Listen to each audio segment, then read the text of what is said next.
আসসালামু আলাইকুম দর্শক, আমন্ত্রণ জানাচ্ছি চ্যানেল আই সংবাদে। পুরো সংবাদ জুড়ে আপনাদের সাথে আছি আমি মৃত্তিকা মুস্তফা। বিস্তারিত সংবাদের শুরুতেই জানিয়ে দিচ্ছি ফ্রেশ আটা ময়দা সুজি সংবাদ শিরোনামগুলো। 21শে বইমেলার স্টলে হট্টগোলের ঘটনায় প্রধান উপদেষ্টার নিন্দা, দোষীদের বিচারের আওতায় আনার নির্দেশ।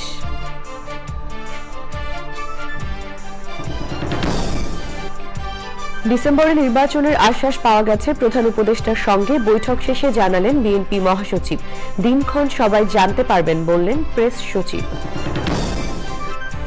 জাতীয় পরিচয়পত্রের তথ্য পাচারের প্রাথমিক প্রমাণ পেয়েছে নির্বাচন কমিশন, 5 সংস্থা ও প্রতিষ্ঠানকে কারণ দর্শানোর নোটিশ।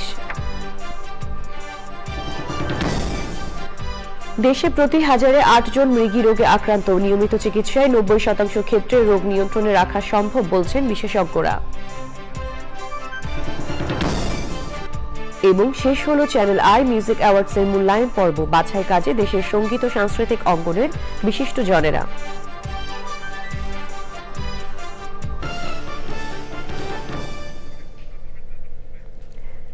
দর্শক, সংবাদ শিরোনামগুলো জানাচ্ছিলাম। এখনকার সংবাদ আয়োজন একই সঙ্গে চ্যানেল আইয়ের ইউটিউব চ্যানেল এবং চ্যানেল আইয়ের ওটিটি প্ল্যাটফর্ম আই স্ক্রিনে লাইভ স্ট্রিম হচ্ছে। যাচ্ছে বিস্তারিত প্রসঙ্গে। 21শে বইমেলায় একটি স্টলে বাকবিতণ্ডতা, হট্টগোলের ঘটনায় তীব্র নিন্দা জানিয়েছেন প্রধান উপদেষ্টা ডক্টর মোহাম্মদ ইউনূস। বিবৃতিতে তিনি বলেছেন, এ ধরনের বিশৃঙ্খল আচরণ নাগরিকের অধিকার এবং দেশের আইন উভয়ের প্রতি অবজ্ঞা প্রদর্শন করে। 21শে বইমেলা এদেশের লেখক ও পাঠকদের প্রাণের মেলা, এদেশের সাহিত্যিক, প্রাবন্ধিক, চিন্তক, শিক্ষক, শিক্ষার্থী সহ সকল শ্রেণী পেশা বয়সের মানুষের মিলনস্থল। বইমেলায় এই ধরনের অপ্রীতিকর ঘটনা বাংলাদেশের উন্মুক্ত সাংস্কৃতিক চর্চাকে ক্ষুণ্ণ করে, 1952 সালের মহান ভাষা আন্দোলনের শহীদদের মর্যাদার প্রতি অবমাননা প্রদর্শন করে। অন্তর্বর্তীকালীন সরকার, পুলিশ এবং বাংলা একাডেমি কর্তৃপক্ষকে ঘটনাটি তদন্ত করে দোষীদের বিচারের আওতায় আনার নির্দেশ দিয়েছে। মেলায় নিরাপত্তা জোরদার করতে এবং এই তাৎপর্যপূর্ণ স্থানে যেন কোনো অপ্রীতিকর ঘটনা না ঘটে তা নিশ্চিত করতে পুলিশকে সব ধরনের ব্যবস্থা নিতে নির্দেশ দেওয়া হয়েছে। বিএনপি মহাসচিব মির্জা ফখরুল ইসলাম আলমগীর বলেছেন, অন্তর্বর্তী সরকার ডিসেম্বরের মধ্যে নির্বাচন অনুষ্ঠানের জন্য কাজ করছে বলে তাদের আশ্বস্ত করেছেন প্রধান উপদেষ্টা অধ্যাপক ডক্টর মোহাম্মদ ইউনূস। মির্জা ফখরুলের নেতৃত্বে বিএনপির একটি প্রতিনিধি দল প্রধান উপদেষ্টার সাথে বৈঠক শেষে নির্বাচনের রোড ম্যাপ নিয়েও কথা বলেন তিনি। প্রধান উপদেষ্টার প্রেস সচিব জানিয়েছেন, দ্রুত নির্বাচন আয়োজন নিয়ে কাজ করছেন অধ্যাপক মোহাম্মদ ইউনূস। চকর মালিথার রিপোর্ট। হঠাৎ করে সোমবার সন্ধ্যায় প্রধান উপদেষ্টা অধ্যাপক মোহাম্মদ ইউনূসের সাথে বিএনপি মহাসচিব মির্জা ফখরুল ইসলাম আলমগীরের নেতৃত্বে দলের 3 সদস্যের প্রতিনিধি দলের সাক্ষাৎ। প্রধান উপদেষ্টার রাষ্ট্রীয় বাসভবন যমুনায় সন্ধ্যা 6টা থেকে টানা 1.5 ঘন্টা বৈঠক করেন তারা। বের হয়ে যমুনার সামনেই কথা বলেন মির্জা ফখরুল। এই যে ঘটনাগুলো ঘটেছে এর দায় সরকার এড়াতে পারেন না। এই জন্যে যে সরকারের বিভিন্ন যে প্রতিষ্ঠানগুলো আছে, বিভিন্ন যে বাহিনীগুলো আছে, তাদের সামনেই এই ঘটনাগুলো একের পর এক ঘটেছে। আমরা অতীতেও অনেক অভিযান দেখেছি, সেই ধরনের কোনো পুনরাবৃত্তি যেন না হয়, অর্থাৎ কোনো ইনোসেন্ট মানুষ আপনার যেন না হয়, এবং এটা নিয়ে আবার যেন কোনো রকমের সমস্যা তৈরি করা না হয়, এই কথাগুলো আমরা অত্যন্ত জোরের সঙ্গে বলেছি। আগামী নির্বাচন এবং নির্বাচনের রোডম্যাপ প্রসঙ্গেও কথা হয় প্রধান উপদেষ্টার সাথে। প্রধান উপদেষ্টা এবং তার সঙ্গে যারা ছিলেন তারা আমাদেরকে আশ্বস্ত করেছেন যে অতি দ্রুত তারা নির্বাচনের ব্যবস্থা করছেন, এবং তিনি বলেওছেন যে ডিসেম্বরের মধ্যে তিনি নির্বাচনের ব্যবস্থা করে তারা কাজ করছেন। আমরা খুব পরিষ্কার করে আগেও বলেছি, এখনো বলছি যে জাতীয় সরকারের আগে কোনো নির্বাচন হবে না। এটা ওনারা ঠিক করবেন, তবে ওনারা সম্ভব 15 তারিখের মধ্যেই ওনারা কিছু একটা বলতে যাবেন। বিএনপি নেতারা চলে যাওয়ার পর ফরেন সার্ভিস একাডেমিতে বৈঠক নিয়ে কথা বলেন প্রধান উপদেষ্টার প্রেস সচিব। ইলেকশনের বিষয়ে বলা হয়েছে যাতে তাড়াতাড়ি ইলেকশন হয়।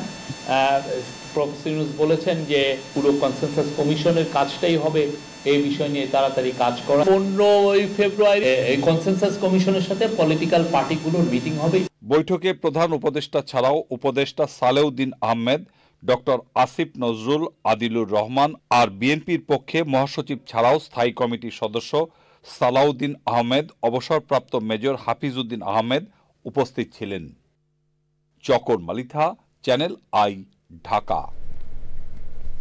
জাতীয় পরিচয়পত্র সেবা গ্রহণকারী অর্থ মন্ত্রণালয়ের আইবাস এবং স্বাস্থ্য অধিদপ্তর সহ 5 প্রতিষ্ঠানকে তথ্য পাচারের অভিযোগে শোকজ করা হয়েছে বলে জানিয়েছে নির্বাচন কমিশন। ওই 5 প্রতিষ্ঠানের বিরুদ্ধে প্রাথমিক তদন্তে প্রমাণ পাওয়া গেছে জানিয়ে কমিশনের সিনিয়র সচিব মোহাম্মদ আখতার আহমেদ সাংবাদিকদের বলেছেন, তথ্য পাচারের ঘটনা ইচ্ছাকৃত কিনা তার প্রমাণ পেলেই ব্যবস্থা নেওয়া হবে। নাজিব বেগের রিপোর্ট। নির্বাচন কমিশন থেকে জাতীয় পরিচয়পত্রের তথ্য উপাত্ত সেবা নেয় সরকারি বেসরকারি 180টির বেশি প্রতিষ্ঠান। শর্ত ভেঙে জাতীয় পরিচয়পত্র তথ্য হস্তান্তর করার অভিযোগে গত ডিসেম্বরে বাংলাদেশ কম্পিউটার কাউন্সিলের সঙ্গে চুক্তি বাতিল করে নির্বাচন কমিশন। এনআইডি তথ্য পাচারের অভিযোগে সজীব ওয়াজেদ জয় ও সাবেক প্রতিমন্ত্রী জোনায়েদ আহমদ পলক সহ 19 জনের বিরুদ্ধে কাফরুল থানায় মামলা হয়েছে গত 8 অক্টোবর। নির্বাচন কমিশনে এনআইডি যাচাই সেবা গ্রহণকারীদের সাথে মতবিনিময় শেষে ইসির সিনিয়র সচিব জানান, আরও 5টি প্রতিষ্ঠানের বিরুদ্ধে তথ্য পাচারের প্রাথমিক প্রমাণ পাওয়া গেছে। অভিযুক্ত প্রতিষ্ঠানগুলো হল স্বাস্থ্য অধিদপ্তর, মহিলা বিষয়ক অধিদপ্তর, অর্থ মন্ত্রণালয়ের আইবাস, চট্টগ্রাম বন্দর কর্তৃপক্ষ এবং ইউসিবি ব্যাংকের উপায়। দেখা যাচ্ছে যে আমাদের অগোচরেই, আমি বলবো অগোচরেই, এই তথ্য যাদের কাছে দিচ্ছি তার থেকে তথ্য অন্য অনাকাঙ্ক্ষিত ব্যক্তি বা প্রতিষ্ঠান তথ্যটা নিচ্ছেন, যেটা কাম্য না। তিনি বলেন, যদি কেউ ইচ্ছে করে তথ্য পাচার করে থাকে তাহলে তা শাস্তিযোগ্য অপরাধ। Error of omission and error of commission দুটো জিনিস আছে। কেউ যদি কমিট করে থেকে থাকেন তথ্য পাচারের ক্ষেত্রে, তাহলে দ্যাট ইজ আ ক্রাইম। আর আমার মানে অসাবধানতার কারণে যদি নিয়ে থাকে তাহলে আমাকে আর সাবধান হতে হবে। তথ্য ব্যবহারে সবাইকে সচেতন থাকার আহ্বান জানিয়েছেন নির্বাচন কমিশনের সিনিয়র সচিব। নাজিব বেগ, চ্যানেল আই, ঢাকা। দেশে প্রতি 1000 মানুষের মধ্যে 8 জন মৃগী রোগে আক্রান্ত। বিশেষজ্ঞ চিকিৎসকরা বলছেন, নিয়মিত চিকিৎসায় 90% ক্ষেত্রে মৃগী রোগের খিঁচুনি নিয়ন্ত্রণে রাখা যায়। তবে সঠিক চিকিৎসা ও নিয়মিত ওষুধ সেবন না করায় এই রোগে আক্রান্তদের মধ্যে অক্ষমতার হার বাড়ছে। জান্নাতুল বাকিয়া কেকার রিপোর্ট। আন্তর্জাতিক মৃগীরোগ দিবস পালনে রাজধানীর ন্যাশনাল ইনস্টিটিউট অব নিউরোসায়েন্সেস ও হাসপাতাল বৈজ্ঞানিক আলোচনার আয়োজন করে। ইনসেপ্টা ফার্মাসিউটিক্যালস লিমিটেডের সহায়তায় ওই আলোচনায় মৃগী রোগের উপর একাধিক প্রবন্ধ উপস্থাপন করেন বিশেষজ্ঞ চিকিৎসকরা। বিশেষজ্ঞরা জানান, এপিলেপসি বা মৃগীরোগ মানুষের মস্তিষ্কের রোগ। শিশুর জন্মের সময় মাথার আঘাত কিংবা পরবর্তীতে প্রাপ্তবয়স্করাও দুর্ঘটনার কারণে মস্তিষ্কের অন্যতম কোষ নিউরনের অস্বাভাবিকতায় খিঁচুনির মাধ্যমে এপিলেপসি প্রকাশ পায়। যে বাচ্চারা স্কুলে যাবে যখন তার হলো, যখন কলেজ যাবে তখন হয়, ইউনিভার্সিটি লাইফে তখন এপিলেপসি হয়। তো নিঃসঙ্গত কারণে সে বেবিটা কিভাবে প্যারেন্টস ট্যাকেল করে সেটা একটা বড় প্রশ্ন। আমরা ট্রিটমেন্টের ক্ষেত্রে কোনো প্রোটোকল ফলো করি না। এটা আমাদের সত্যিকার অর্থে এতে কি হচ্ছে, পেশেন্ট সাফার করতেছে। আলোচনায় বিশেষজ্ঞ চিকিৎসকরা বলেন, সময়মতো মৃগীরোগ শনাক্ত করে চিকিৎসায় সুফল মেলে। ডাক্তারি যারা ওষুধ লিখি, এইটা আমাদের একটু খেয়াল করে লিখতে হবে। যার দরকার নেই তাকে দেই, যার দরকার একটা তাকে 3টা দেই, অল্প অল্প করে লিখে 3টা বাড়াই। কিন্তু everything goes to the patient as a cost of money and risk of the patient for suffering. বিশেষজ্ঞরা বলছেন, চোখের ঝাপসা দেখা, কখনো স্মরণশক্তির সমস্যা এবং হঠাৎ শূন্য অনুভব হবার মতো বিভিন্নভাবে মৃগীরোগ বা এপিলেপসির বহিঃপ্রকাশ ঘটতে পারে। রোগটি সম্পর্কে জনসাধারণকে সচেতন করতে সকালে বর্ণাঢ্য র্যালি বের করা হয়। জান্নাতুল বাকিয়া কেকা, চ্যানেল আই, ঢাকা। দুপাশে পাহাড়ের মাঝ দিয়ে বয়ে চলা মাতামুহুরী নদী পর্যটনের আরেক আকর্ষণ। সেই সাথে বৈচিত্র্যময় পাহাড়ি মানুষের জীবনাচার দেখার সুযোগ। সব মিলিয়ে লামার এমন প্রাকৃতিক সৌন্দর্য যেন কোনোভাবেই ক্ষতিগ্রস্ত না হয় সেদিকে লক্ষ্য রাখতে উদ্যোক্তাদের প্রতি আহ্বান জানিয়েছে পর্যটন সংগঠন ও স্থানীয় প্রশাসন। লামা ভ্রমণের দ্বিতীয় ও শেষ পর্ব নিয়ে রিপোর্ট করছেন মাজহারুল হক মান্না। চাঁদের গাড়িতে পাহাড়ি আঁকাবাঁকা পথে এগিয়ে চলা। পরবর্তী গন্তব্য মাতামুহুরী নদী। লামার বাজার ঘেঁষে বয়ে গেছে পাহাড়ি কন্যা স্রোতস্বিনী মাতামুহুরী।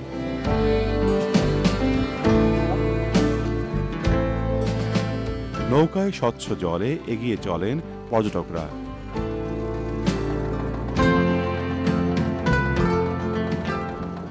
নদীর বাঁকে বাঁকে প্রকৃতির অপার সৌন্দর্য, পাড়ে দেখা মেলে নানা রঙের রিসোর্ট।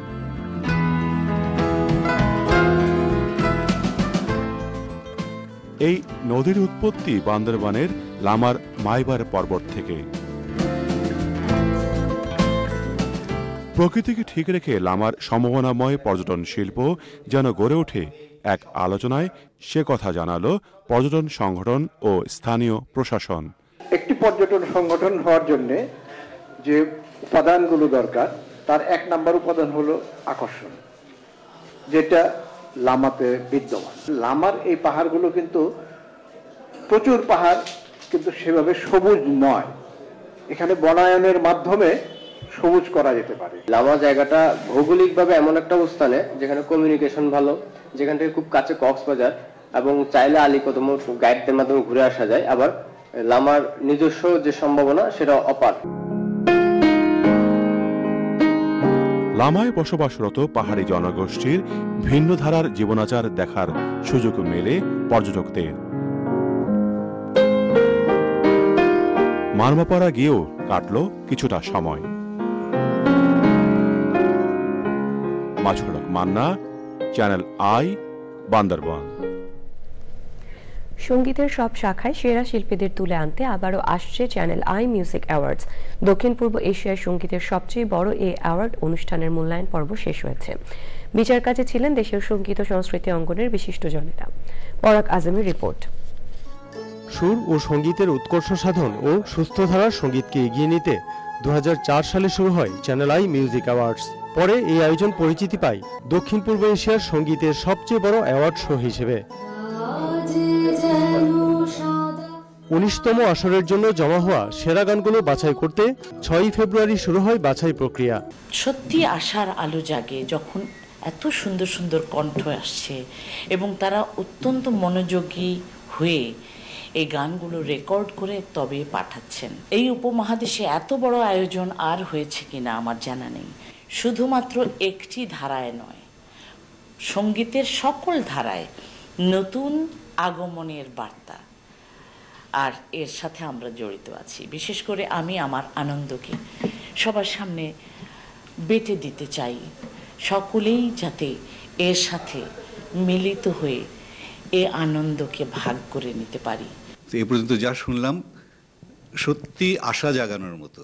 বেশি ভালো লাগাটা সেটির আনন্দটা নিয়েই আমরা এখান থেকে বেরোবো এবং আমি আশা করব যে এই যে নতুন নতুন ছেলেমেয়েরা আমরা খুবই খেয়াল করতে পারছি যে নতুন এবং পুরনোর মিশ্রণেই এই ইয়েটা হচ্ছে, বাছাইটা হচ্ছে। তো নতুন ছেলেমেয়েদের মধ্যে অনেক সম্ভাবনা আমার মনে হয় আমি দেখতে পেলাম। আর এবার আজীবন সম্মাননা সহ 17টি ক্যাটাগরিতে পুরস্কার দেওয়া হবে। পুরনো যাবে, নতুন আসবে, নতুন সৃষ্টি নিয়ে আবার উজ্জীবিত হবে, এটাই বিধান। চ্যানেল আই প্রচুর মেধা ব্যয় করে এই শিল্পীদের ছেলে মেয়ে সবারই গানগুলো তাদেরকে উপস্থাপন করার সুযোগ করে দিয়েছে, যেটা খুবই প্রশংসার। আজকে যারা আমরা বিচারক মণ্ডলীতে আছি, যার যার ক্ষেত্রে সকলেই অভিজ্ঞ, এই চ্যানেল অ্যাওয়ার্ডটি সফলভাবে শেষ হোক, এটাই আমি আশা করি। জমজমাট আয়োজনের মধ্য দিয়ে শিগগিরই চ্যানেল আই মিউজিক অ্যাওয়ার্ডস 2024-এর চূড়ান্ত পর্দা উন্মোচন করা হবে। পরাগ আজিম, চ্যানেল আই, ঢাকা। এবারে ভাষার মাস ফেব্রুয়ারি।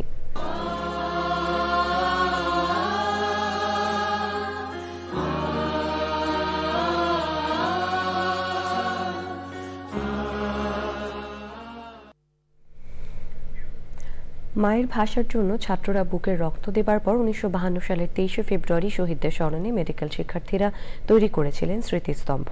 আর কেন্দ্রীয় শহীদ মিনারের ভিত্তিপ্রস্তর স্থাপিত হয় 1956 সালের 21 ফেব্রুয়ারি। শহীদ মিনারের ইতিহাস নিয়ে ওবায়দুল রশিদের রিপোর্ট। 1952 সালের 21 ফেব্রুয়ারি বাংলাকে রাষ্ট্রভাষার দাবি জানানোয় শিক্ষার্থীদের গুলি করে হত্যা করে পুলিশ। ভাষা শহীদদের স্মরণে দ্রুতই ঢাকা মেডিকেল কলেজের শিক্ষার্থীরা তাদের হোস্টেল প্রাঙ্গণে স্মৃতিস্তম্ভ তৈরি করেন, যার উচ্চতা ছিল 10 ফুট আর প্রস্থে ছিল 6 ফুট। এটিই ছিল প্রথম শহীদ মিনার। 26শে ফেব্রুয়ারি সকাল 10টার দিকে দৈনিক আজাদ পত্রিকার সম্পাদক আবুল কালাম শামসুদ্দিন শহীদ মিনারটি উদ্বোধন করেন। যেদিন ভাষা শহীদদের স্মরণে প্রথম শহীদ মিনার উদ্বোধন করা হয়, সেদিনই পাকিস্তানের পুলিশ ও সেনাবাহিনী ঢাকা মেডিকেল ছাত্র হোস্টেল ঘিরে ফেলে এবং শহীদ মিনার ভেঙে দেয়। এ নিয়ে পত্রিকায় যে সংবাদ প্রকাশিত হয়েছিল সেখানে বলা হয়, শুধু থাইল্যান্ডের রাজধানী ব্যাংককে ঐতিহ্যবাহী পিঠাপুলির উৎসব করেছে থাইল্যান্ড প্রবাসী বাংলাদেশিরা। আয়োজক থাই বাংলাদেশ চেম্বার অফ কমার্সের কর্ণধাররা বলেছেন, প্রবাসী বাংলাদেশিদের মধ্যে সৌহার্দ্য বাড়ানোর পাশাপাশি প্রবাসী বাংলাদেশের সংস্কৃতি উপভোগের সুযোগ করে দিতে এমন আয়োজন। থাইল্যান্ড ঘুরে মাসরুর শাকিলের রিপোর্ট। বাংলাদেশ থেকে থাইল্যান্ডের বিমান দূরত্ব 2 থেকে 3 ঘন্টা। পর্যটন ও মেডিকেল ট্যুরিজমের জন্য বাংলাদেশিদের কাছে আকর্ষণীয় দেশটিতে প্রবাসী বাংলাদেশি কয়েক হাজার। প্রতি বছরের মতো এবারও বাংলাদেশিদের নিয়ে এশিয়ান ইনস্টিটিউট অফ টেকনোলজি এআইটিতে পিঠা উৎসব করল থাই বাংলাদেশি চেম্বার অফ কমার্স।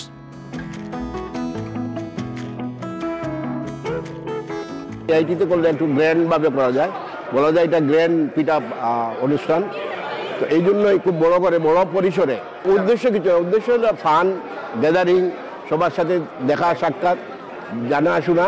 আমরা যারা ব্যাংককে আসি প্রত্যেকেই প্রতি বছরে একটা গেট টুগেদার হবে, একে অপরকে চিনব, একে অপরকে ব্যবসা বাণিজ্য ব্যাপারে বা অন্যান্য ব্যাপারে একে অপরের সাথে আলাপ করে কীভাবে বাংলাদেশকে আরও উন্নতি সহযোগিতা করা যায়। আমরা এখানে খুব ছোট কমিউনিটি, কিন্তু আমরা আয়োজন করছি বেশ সুন্দর আয়োজন করছি এবং আশা করি ভবিষ্যতে আমরা প্রত্যেক বছর এভাবেই আয়োজন করবো আর কি। বিভিন্ন শ্রেণীর পেশাজীবী লোকজন এখানে আছেন, বাট তার মধ্যেও তাদের মধ্যে যে মিথস্ক্রিয়া বা যে আন্ত সম্পর্ক রয়েছে, এটা সত্যিকারের অত্যন্ত প্রশংসনীয়। পিঠা উৎসবে বাংলাদেশের ঐতিহ্যবাহী নানা ধরনের পিঠা পুলি পরিবেশন করা হয়। আমি এখানে 35 বছর ধরে আছি, 35 বছর ধরে এটা হয়। পিঠা উৎসবে পিঠা খেতে এসেছি এবং প্রথমেই চিতই পিঠা, ঝাল পুলি ছিল, তারপর নারিকেলের পুলি ছিল। 35 বছর ধরে আছি, 35 বছর ধরে এটা হয়। আয়োজকরা মনে করেন, বাংলাদেশিরা নানা কারণে সাদা হাতির দেশ থাইল্যান্ডে প্রবাসী হলেও তাদের হৃদয়ে যে সবসময় লাল সবুজের স্বদেশ, তারই প্রমাণ উৎসবমুখর পিঠা উৎসব। Masrur Shakil, channel I, Bangkok, Thailand. দর্শক, এবারে চলে যাচ্ছি বিরতিতে এবং প্রথমে কৃষি সংবাদ।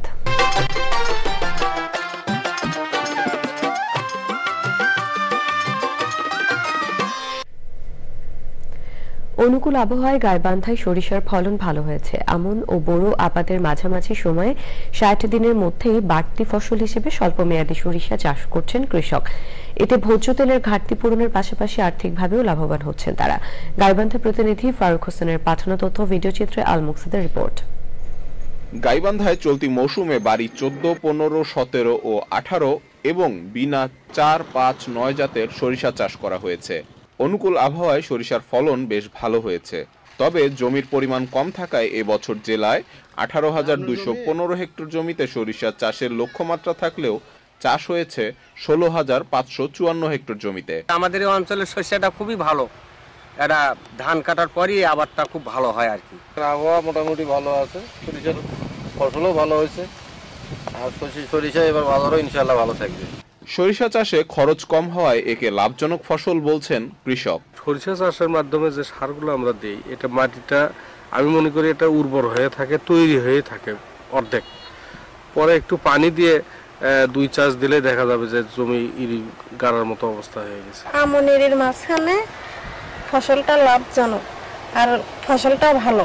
জেলায় সরিষার চাষ বাড়াতে প্রণোদনার আওতায় উন্নত বীজ, প্রযুক্তিগত ধারণা ও পরামর্শ দিচ্ছে কৃষি বিভাগ। সরিষা চাষ করলে কৃষকের অনেক লাভ। আমরা যদি বলি এটা বলা হয় ফাউ ফসল, অর্থাৎ 3টা ফসল পাওয়ার পরও 4র্থ ফসল হিসেবে সরিষা পাওয়া যায়। অর্থাৎ বোরোর আগে যদি সরিষা করে তাহলে সে বোরো পাবে এবং তারা লাভজনক উপায়ে এখান থেকে সরিষাও পাবে, বোরোর কোনো ক্ষতি হবে না। সরিষা চাষে নতুন জাত সম্প্রসারণের মাধ্যমে উৎপাদন বাড়াতে পারলে দেশে ভোজ্য তেলের ঘাটতি পূরণ হবে বলে মনে করছেন সংশ্লিষ্টরা। আল মুকসিদ, চ্যানেল আই। এখন দেখবেন প্রকৃতি সংবাদ।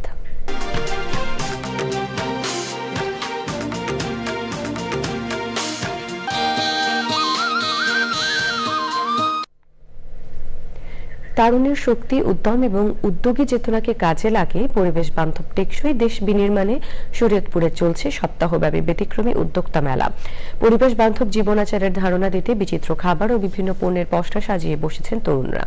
তরুণদের উদ্বুদ্ধকরণে দেশে নতুন দিগন্ত উন্মোচনের প্রত্যাশা আয়োজকদের। এস এম মুজিবুর রহমানের রিপোর্ট। টেকসই উন্নয়ন কিংবা অসাধ্য সাধনে অমিত সম্ভাবনার দ্বার খুলে দিচ্ছে তথ্য প্রযুক্তি। নানা উদ্ভাবনে বিশ্বের পাশাপাশি এগিয়ে যাচ্ছে বাংলাদেশও। প্রযুক্তির নেতিবাচক ব্যবহারে তরুণদের মাঝে বেড়েছে অপরাধ ও মাদকাসক্তির প্রবণতা। তরুণ প্রজন্মকে জনশক্তিতে পরিণত করতে শরীয়তপুরের জেলা শিল্পকলা একাডেমিতে উদ্যোক্তা মেলার অবতারণা। 30টি স্টলে বাহারি খাবারের পাশাপাশি মিলছে হস্তশিল্প, মাটির তৈজসপত্র সহ পরিবেশ বান্ধব বিভিন্ন পণ্য। তারুণ্যের মেলার মধ্য দিয়ে বাংলাদেশের যুবকরা আর্থিকভাবে স্বাবলম্বী হবে, বেকারত্ব দূর হবে এবং পাশাপাশি বেকার যুবকরাও কর্মসংস্থানের সুযোগ পাবে। বেকারত্ব কমানোর পাশাপাশি দেশের পরিবেশ বান্ধব সমৃদ্ধির নিশ্চিতে তরুণদের সম্ভাবনা কাজে লাগানোর আহ্বান বিশিষ্টজনদের। যুব সমাজ বা তরুণ সমাজ তারা কর্মমুখী হবে, তারা তাদের ভবিষ্যৎ রচনা করার জন্য উৎসাহী হবে। বিভিন্ন রকমের মাদকাসক্তি এবং অন্যান্য আসক্তি থেকে বেরিয়ে এসে দেশকে সমৃদ্ধির দিকে এগিয়ে নিয়ে যাবে। এমন উদ্যোগ তরুণদের কর্মমুখী করবে প্রত্যাশা সংশ্লিষ্টদের। এর ফলে তরুণদের যেমন আত্মকর্মসংস্থান সৃষ্টি হচ্ছে এবং একই সাথে কিশোর অপরাধ বা কিশোর গ্যাং কালচার এই সমস্ত অপরাধ থেকে তাদেরকে দূরে রাখা যাবে এবং এর ফলে দেশও লাভবান হবে এবং জাতীয় লাভবান হবে। তথাকথিত বা প্রথাগত যে সমস্ত চাকরি রয়েছে সেগুলোর পেছনে না ছুটে এখানকার যুব সমাজ যারা রয়েছে তারা যদি উদ্যোক্তা হওয়ার প্রচেষ্টায় থাকে, তারা কিন্তু নিজেদের আত্মকর্মসংস্থান যেমন তারা নিশ্চিত করতে পারে, তেমনি একই সাথে তাদের প্রতিষ্ঠানগুলোতে কিন্তু অন্যদেরও কর্মসংস্থানের ব্যবস্থা করে দিতে পারে। টেকসই আর্থসামাজিক উন্নয়ন নিশ্চিতে তরুণ ও যুবাদের স্বপ্ন পূরণে অনুপ্রেরণা ও উদ্যোগী হওয়ার তাগিদ সচেতন মহলের। S M Mujibur Rahman, channel I, Shariatpur. এবারে খেলার খবর।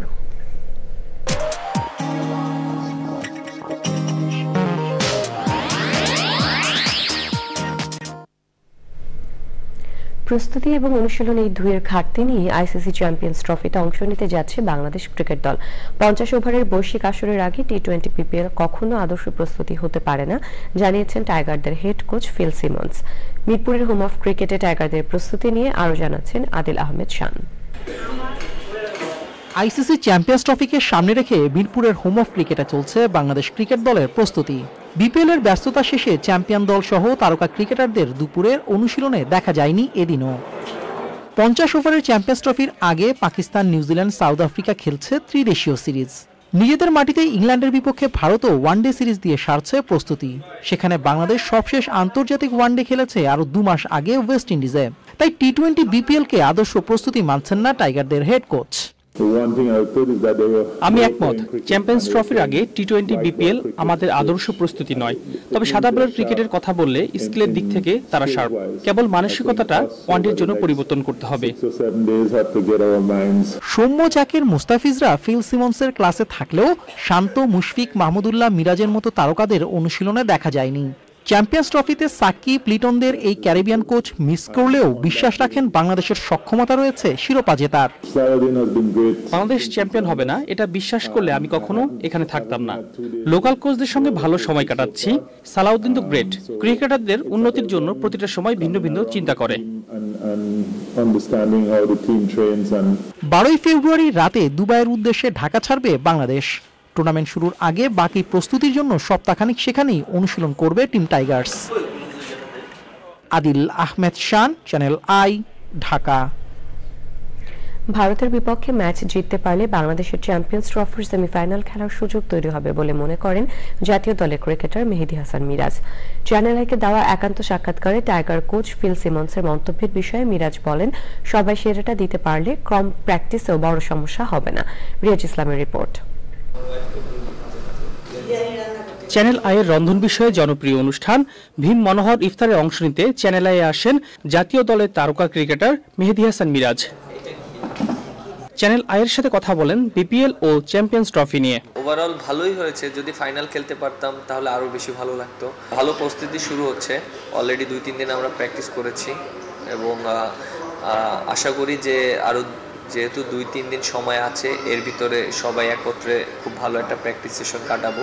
চ্যাম্পিয়ন্স ট্রফির জন্য প্র্যাকটিসের সময় কম পাওয়া নিয়ে কোচ ফিল সিমন্সের মন্তব্যে বিপিএল সেরা মিরাজ বলেন, সবাই খেলার মধ্যে থাকায় চ্যাম্পিয়ন্স ট্রফিতে খুব বেশি প্রভাব পড়বে না। যেহেতু টি20 এবং ওডিআই দুই ফরম্যাটের ক্রিকেট, ওডিআইতে আসতে গেলে তখন আবার অনেক কিছু মানে অ্যাডজাস্ট করতে হবে।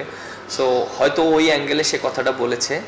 আর যেহেতু আমাদের সবাই খেলার ভিতরে আছে, খুব তাড়াতাড়ি অ্যাডজাস্ট করতে পারবে আমি আশা করি সব প্লেয়াররা। ভারতের বিপক্ষে প্রথম ম্যাচকে গুরুত্বপূর্ণ বলে মনে করেন মিরাজ। যেহেতু আমাদের ফার্স্ট খেলা ইন্ডিয়ার সাথে, ওদের সাথে খেলাটা আমাদের খুব ইম্পর্টেন্ট এবং আমরা ওই খেলাটাই ফোকাস করতে চাই সবাই। প্রত্যাশা তো অবশ্যই থাকবে ফার্স্টে কোয়ালিফাই করার জন্য সেমিফাইনালে, দেন সেমিফাইনালে যদি অবশ্যই কোয়ালিফাই করতে পারি আর একটা ম্যাচ জিতলেই তো ফাইনাল খেলতে পারবো। সো একটা ম্যাচ করে আগানোটাই বেটার। চ্যাম্পিয়ন্স ট্রফিতে বাংলাদেশের বোলিং ইউনিট এক্স ফ্যাক্টর হতে পারে বলেছেন এই allrounder. Riaz Islam, channel I, Dhaka.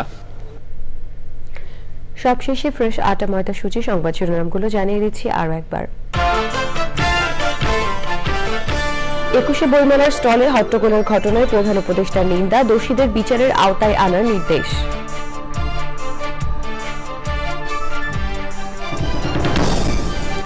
ডিসেম্বরে নির্বাচনের আশ্বাস পাওয়া গেছে, প্রধান উপদেষ্টার সঙ্গে বৈঠক শেষে জানালেন বিএনপি মহাসচিব। দিনক্ষণ সবাই জানতে পারবেন বললেন প্রেস সচিব। জাতীয় পরিচয়পত্রে তথ্য পাচারের প্রাথমিক প্রমাণ পেয়েছে নির্বাচন কমিশন, 5 সংস্থা ও প্রতিষ্ঠানকে কারণ দর্শানোর নোটিশ। দেশে প্রতি হাজারে 8 জন মৃগী রোগে আক্রান্ত, নিয়মিত চিকিৎসায় 90% ক্ষেত্রে রোগ নিয়ন্ত্রণে রাখা সম্ভব বলছেন বিশেষজ্ঞরা। এবং শেষ হলো চ্যানেল আই মিউজিক অ্যাওয়ার্ডসের মূল্যায়ন পর্ব, বাছাই কাজে দেশের সঙ্গীত ও সাংস্কৃতিক অঙ্গনের বিশিষ্ট জনেরা।